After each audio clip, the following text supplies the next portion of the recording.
Praise the Lord.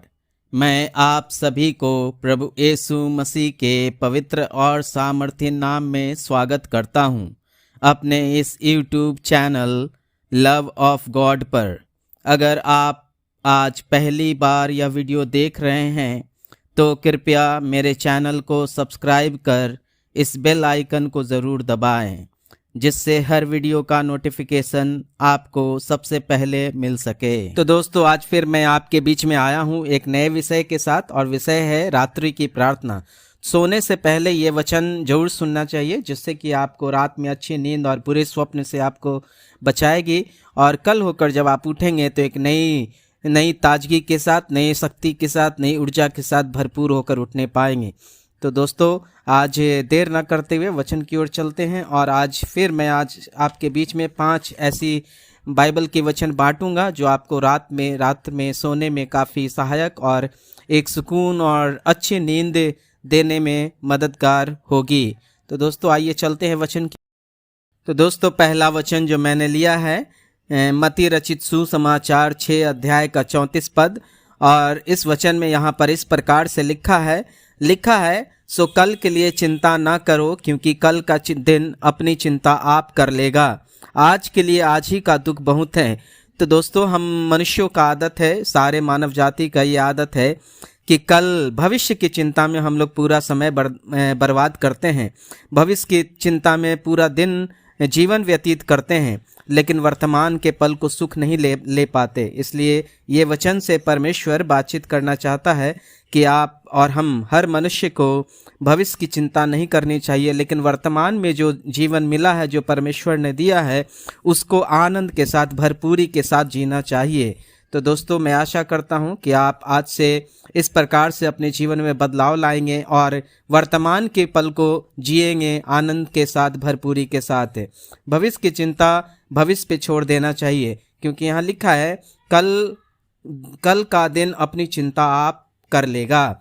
हर दिन एक नई शुरुआत होती है, और कल भविष्य की चिंता अभी नहीं करना चाहिए, क्योंकि भविष्य में अलग अलग बातें होते रहती हैं। तो वर्तमान में जीना चाहिए। दोस्तों, अभी बढ़ते हैं दूसरे वचन की ओर, और दूसरा वचन मैंने लिया है भजन संहिता 4 अध्याय का 8वां पद, और यहाँ पर इस प्रकार से लिखा है, मैं शांति से लेट जाऊंगा और सो जाऊंगा, क्योंकि हे यहोवा केवल तू ही मुझको एकांत में निश्चिंत रहने देता है। तो भजन लिखने वाले दाऊद ने बहुत अच्छे से लिखा है कि मैं शांति से लेट जाऊंगा और सो जाऊंगा। आज रात्रि में मैं सुकून से सो जाऊंगा, बिना कल की चिंता किए कि कल क्या होगा, कल क्या करना है, कल मेरे जीवन में क्या करूंगा। ये सब बातें को छोड़कर शांति से आज रात्रि को सो जाऊंगा, क्योंकि परमेश्वर, यहोवा मतलब परमेश्वर, केवल तू ही है जो मुझको एकांत में निश्चिंत रहने देता है। क्योंकि जब हम परमेश्वर पे भरोसा करते हैं और परमेश्वर पे विश्वास करते हैं, तो चिंता से दूर हम रहते हैं, क्योंकि हम अपनी सारी चिंता परमेश्वर पे विश्वास करके रखते हैं। इसलिए हमारे जीवन की चिंता दूर हो जाती है। दोस्तों, आप सब भी अपनी निश्चिंतता का नींद ले, इसके लिए वचन जरूर सुनिएगा। दोस्तों, अभी तीसरे वचन की ओर बढ़ते हैं, और तीसरा वचन मैंने लिया है नीति वचन 3 अध्याय का 24 पद, और यहाँ पर इस प्रकार से इसमें लिखा है कि जब तू लेटेगा तब भय ना खाएगा, जब तू लेटेगा तब सुख की नींद आएगी। तो दोस्तों, जब हम सोते हैं, जब नींद में चले जाते हैं, तो कभी कभी डरावनी सपने भी आते हैं, और बहुत चिंता करते हुए जब सोते हैं तो हमारा मन और दिमाग जो है शांत नहीं होता है, और सपने में उसका अलग अलग प्रकार का भय भी उत्पन्न करता है। तो इसलिए यहाँ लिखता है कि जब तू लेटेगा तब सुख की नींद आएगी। इसलिए जब हम परमेश्वर पे अपनी चिंताओं को छोड़कर सोते हैं, परमेश्वर में ये विश्वास करके सोते हैं कि कल का दिन अच्छा होगा, कल जो भी होगा उसको हम भरपूरी से जिएंगे, परमेश्वर मेरे लिए जो कुछ भी करेंगे वो अच्छा करेंगे, ऐसे सोचकर जब हम सोते हैं तो अच्छी नींद और सुख का नींद के साथ हम सो पाते हैं।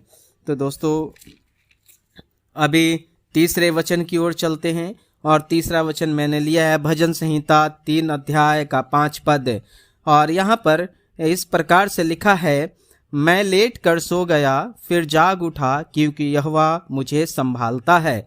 और भजनकर्ता बहुत अच्छा बात यहाँ पे लिख रहा है कि मैं सो गया और सब कुछ उस परमेश्वर, उस परम पिता, पर ब्रह्म, अनादि परमेश्वर पर छोड़ दिया, क्योंकि वही संभालने वाला है। मेरे जीवन में चाहे जो कुछ भी हो, हर बातों को संभालने वाला मेरा परमेश्वर है।